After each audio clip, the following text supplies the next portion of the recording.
கட்டப்பட்டு 50 ஆண்டுகளாகி சிதிலமடைந்து கிடக்கும் புர்தா மாநகராட்சி பள்ளி கட்டிடத்தை புதிதாக கட்டித்தர வேண்டும் என்று சென்னை மாநகராட்சி மாமன்ற கூட்டத்தில் 43வது வார்டு கம்யூனிஸ்ட் கட்சி உறுப்பினர் ரேணுகா செல்வம் வலியுறுத்தியுள்ளார். சென்னை பழைய வண்ணாரப்பேட்டை கண்ணன் தெருவில் உள்ள புர்தா மாநகராட்சி நடுநிலைப்பள்ளி 1967ஆம் ஆண்டு அன்றைய அமைச்சர் சத்தியவாணி முத்துவால் அடிக்கல் நாட்டப்பட்ட பள்ளியாகும். 1971ஆம் ஆண்டு திறக்கப்பட்டு 50 ஆண்டுகளாகியுள்ள இந்த பள்ளி தற்போது சிதிலமடைந்து இடிபாடுகளோடு இருக்கிறது. இந்த பள்ளியின் கட்டிடத்தை புதிதாக கட்டித்தர வேண்டும் என்று சென்னை மாநகராட்சி மாமன்ற கூட்டத்தில் மன்ற உறுப்பினர் திருமதி ரேணுகா வலியுறுத்தியுள்ளார். இதற்கு பதிலளித்த சென்னை மாநகராட்சி மேயர் திருமதி பிரியா, இக்கட்டிடத்தை புதுப்பிக்க ரூபாய் 30 லட்சம் மதிப்பீடு செய்யப்பட்டுள்ளதாகவும் நிதி ஒப்புதல் கிடைத்ததும் உரிய நடவடிக்கை எடுக்கப்படும் என்றும் தெரிவித்தார். நமது பெருநகர் சென்னை மாநகராட்சி 42வது வார்டு கண்ணன் தெருவில் புர்தா நடுநிலை பள்ளி உள்ளது. சுமார் 300 மாணவர்கள் அங்கு கல்வி கற்று வருகிறார்கள். மேற்படி பள்ளி 2 கட்டிடங்களாக உள்ளது.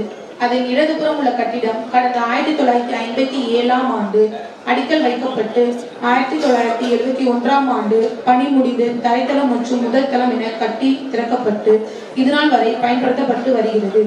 இதற்கு சான்றாக கல்வெட்டும் அங்கு உள்ளது. கடந்த 50 வருடங்கள் மேல் அப்பள்ளி கட்டிடம் தாங்கி நின்று பல்வேறு மாணவர்கள் வாழ்க்கையில் முன்னேற்றி இருக்கிறது.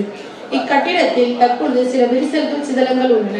மழைக்காலங்களில் ஒழுகல், சுவரில் ஓதம் காட்டல் போன்ற பிரச்சனைகள் உள்ளன. படிக்கட்டுகள் சரியாகவும் இல்லை. மேலும் இங்கு சிறப்பு குழந்தைகள் ஸ்பெஷல் சில்ட்ரன் கல்வி கற்கின்றார்கள். மாணவர்களுக்கு வகுப்பறைகளும் கூடுதலாக தேவைப்படுகிறது. 50 வருடங்களுக்கு மேலாக மாணவர்களுக்கு கல்வி போதிக்கும் இப்பள்ளி கட்டிடத்தை எரிந்துவிட்டு அதே இடத்தில் மாணவர்கள் பயன்பெறும் வகையில் நவீன வசதிகளுடன் அதிக வகுப்பறைகள் கொண்ட 3 அடுக்கு கட்டிடம் கட்டித்தர பெருநகர் சென்னை மாநகராட்சி முன்வருமா என்பதை மன்றத்தின் வாயிலாக அறிய விரும்புகிறேன். மண்டலம் 4 வார்டு 42க்கு உட்பட்ட கண்ணன் தெருவில் உள்ள சென்னை நடுநிலை பள்ளியில் 270 மாணவர்கள் பயின்று வருகின்றார்கள். இப்பள்ளி கட்டிடம் பயன்படுத்தும் வகையில் உள்ளது. மழைக்காலத்தை முன்னிட்டு போர்க்கால அடிப்படையில் இப்பள்ளியை கள ஆய்வு மேற்கொண்டு மேம்படுத்தும் பணிக்கு ரூபாய் 9.63 லட்சத்திற்கு மதிப்பீடு தயாரிக்கப்பட்டு வார்டு குழு ஒப்புதல் பெறப்பட்டு ஒப்பந்த புள்ளி கூறப்பட்டுள்ளது. ஒப்பந்த புள்ளி நேர் செய்து பணிகள் விரைவில் மேற்கொள்ள நடவடிக்கை எடுக்கப்படும். மேலும் மாமன்ற உறுப்பினர் கேட்டுக்கொண்டுள்ளபடி உரிய நிதி ஆதாரம் பெற்ற பின்னர் புதிய பள்ளி கட்டடம் கட்ட நடவடிக்கை எடுக்கப்படும் என்று தெரிவித்துக் கொள்கிறேன். இது சம்பந்தமாக துணை கேள்வி கேட்கணும். ரிப்பேருக்கு ரொம்ப நன்றி மேம்.